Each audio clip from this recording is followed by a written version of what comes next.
Bom dia, sexto ano. Nós vamos fazer uma retomada, vamos fazer alguns exercícios aqui, perguntas e respostas sobre o capítulo 5, né, os nativos da América, ok? Bora lá? A primeira pergunta que eu queria deixar com você é assim: vamos falar do povo maia, vamos começar pelos maias. Como era a organização política dos maias? Anota essa pergunta aí, tá? Como era a organização política dos maias? Foi dito aula passada, né, sobre esse tema, que as cidades-estado era a forma de organização do povo maia.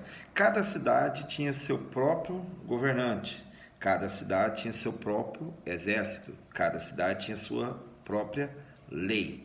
Tá, se as cidades são do povo maia, são independentes uma da outra, isso vai ter algum benefício? A independência entre cada cidade. Bacana, é a mesma cultura, mas uma cultura independente. O fator complicador é que durante as guerras, no período de guerra, o povo não tinha compromisso em defender outra cidade, mesmo sendo maia. Cada um tinha que se virar sozinho e o pessoal da historiografia vai apontar que esse é um dos motivos da destruição da nação maia, ou seja, não havia compromisso de guerra, não havia compromisso com a outra nação em nenhum aspecto político nem de guerra. Então, essa falta de ligação fazia então ou fez o povo se autodestruir. Bacana? A autodestruição do seu povo. Astecas. Vamos para o povo asteca? O povo asteca tem uma perguntinha bacana. Qual é a relação dos astecas com os povos vizinhos? Então, aqui já muda a questão. O povo maia não dominava o seu vizinho, mas o asteca fazia questão de dominação, ou seja, ele dominava as nações vizinhas. Dominação dos vizinhos implica em cobrar tributo. O que é isso, tributo? Palavra doida é essa. Tributo é imposto.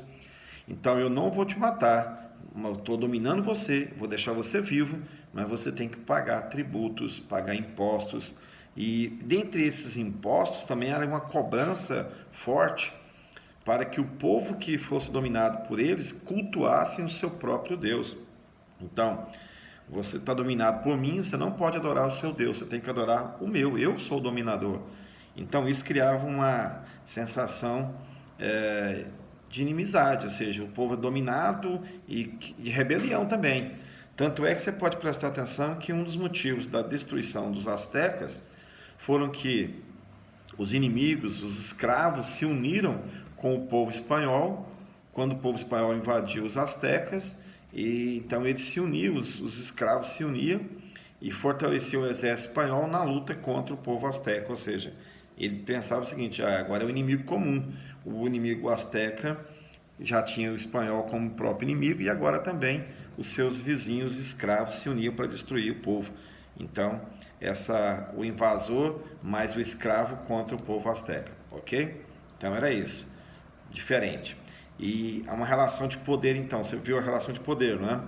O maia não fazia questão de montar um império, o asteca queria montar um império, queria dominar todas as nações vizinhas.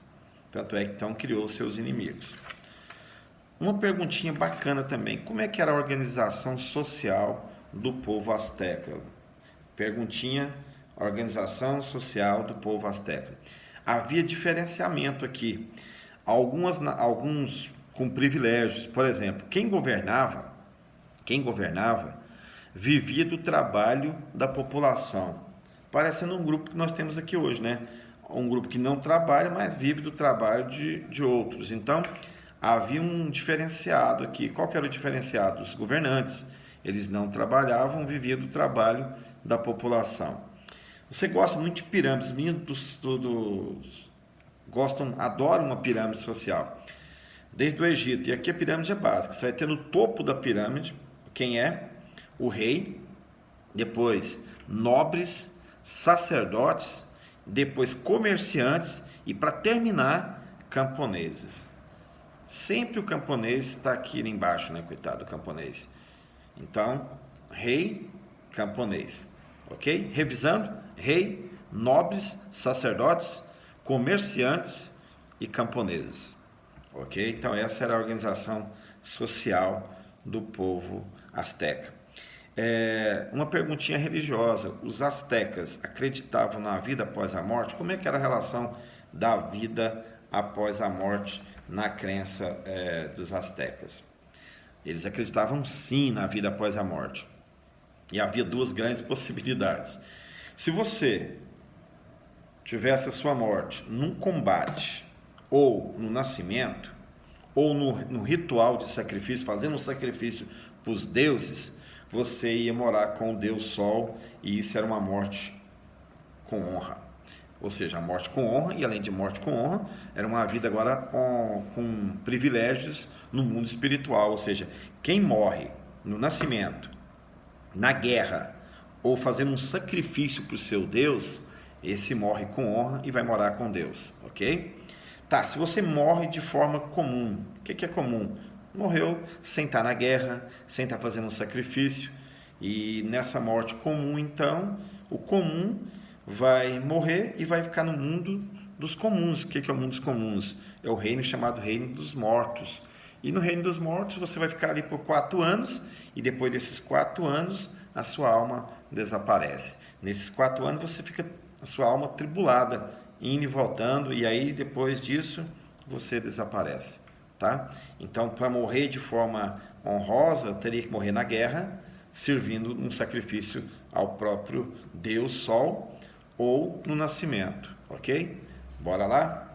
Perguntinha também interessante, perguntinha 5.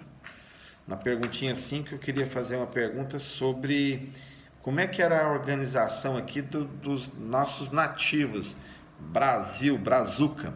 Como é que chama esse povo? Primeira perguntinha, como é que chama esse povo? Tupi, não é? E como é que era a organização? Tinha uma organização social de exploração? Não, havia uma sociedade igualitária. Aqui não havia privilégio nenhum. Então os nativos aqui do Brasil, aqui do Brazuca, aqui é bacana. Por quê? Não há essa organização. Você fala, mas tem tipos de liderança? Tem. Você vai ter duas grandes lideranças. Vai ter o chefe das tribos, né, que vai se chamar cacique.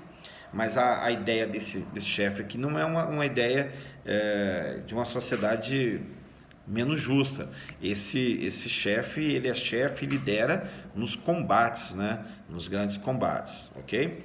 Combate. Tá. E havia o pajé, que era um tipo de duas funções básicas. Era um líder religioso, era o líder da cultura religiosa, e também fazia a medicina. Então o cara era extremamente importante. Ele cuidava da religião e da medicina. Essas organizações sociais não implicam em desigualdade. Então, o nativo do Brasil aí é uma estrutura igualitária, né? E sem lembrar, um fator complicador era aqueles que eles tinham o desejo sempre de ser fortes no sentido de luta, no sentido de um homem guerreiro. E aí acontecem alguns rituais, mesmo na cultura aqui nativa de algumas tribos, né? Da cultura de se alimentar da carne do guerreiro que foi morto na batalha. E qual a ideia que está por trás dessa cultura aqui? Era uma ideia de trazer o espírito do guerreiro, estava na sua carne. Quem se alimenta dele vai ter também a força do guerreiro, né? Ok? Bacana? A gente se vê na próxima aula e cuide-se bem. Faça os exercícios dessa unidade. Um grande abraço.